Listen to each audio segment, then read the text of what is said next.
അപ്പോൾ അദ്ദേഹത്തിൻ്റെ രൂപമൊക്കെ കണ്ടപ്പോൾ എനിക്ക് എപ്പോഴെങ്കിലും എവിടെയെങ്കിലും ഉപയോഗിക്കാൻ പറ്റിയ ഒരു ആളാണ്. പിന്നെ മികച്ച നടനുള്ള അവാർഡ് മേടിച്ച ആളെന്ന് പറഞ്ഞാൽ അഭിനയിക്കാനും അറിയാലോ. അങ്ങനെ ഞാൻ അദ്ദേഹത്തിന് സ്റ്റേജിൽ വെച്ചിട്ട് എൻ്റെ നമ്പർ കുറിച്ചിട്ട്, ഫോൺ നമ്പർ കുറിച്ചിട്ട് കൊടുത്തിട്ട് പറഞ്ഞു, എന്നെ ഒന്ന് വിളിക്കണം, നമുക്കൊന്ന് കാണണം. പക്ഷേ ഈ മനുഷ്യൻ എന്നെ ഒരിക്കൽ പോലും തിരിച്ചു വിളിച്ചില്ല. ഞാൻ അങ്ങനെ അറബിക്കഥയുടെ എഴുത്ത് ഏതാണ്ട് പൂർത്തിയായപ്പോൾ അതിലെ കരുണൻ എന്ന് പറഞ്ഞ ക്യാരക്ടറിന് ആരെ കാസ്റ്റ് ചെയ്യും എന്നുള്ള ആലോചനകൾ നടന്നപ്പോൾ എനിക്ക് പെട്ടെന്ന് ഇയാളുടെ പേര് ഓർമ്മ വന്നു. ശിവജി ഗുരുവായൂർ എന്നാണ് അദ്ദേഹത്തിൻ്റെ പേര്. അങ്ങനെ ഞാൻ ഇയാളെ നമ്പർ തപ്പാൻ ഏർപ്പാട് ചെയ്തു. അങ്ങനെ അദ്ദേഹം എന്നെ കാണാൻ വന്നു. അപ്പോൾ ഞാൻ പറഞ്ഞു, ഇങ്ങനൊരു റോളാണ്, ശ്രീനേട്ടന് ഈക്വലൻ്റ് ആയിട്ടുള്ള റോളാണ് ഈ സിനിമയിൽ, നിങ്ങളത് ചെയ്യണം.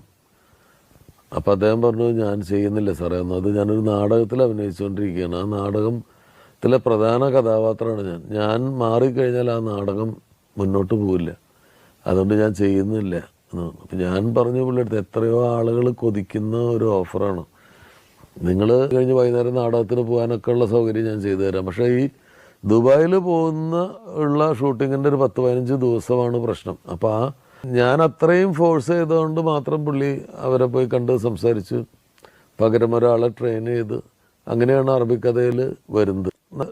2-3 വർഷങ്ങൾ കഴിഞ്ഞു.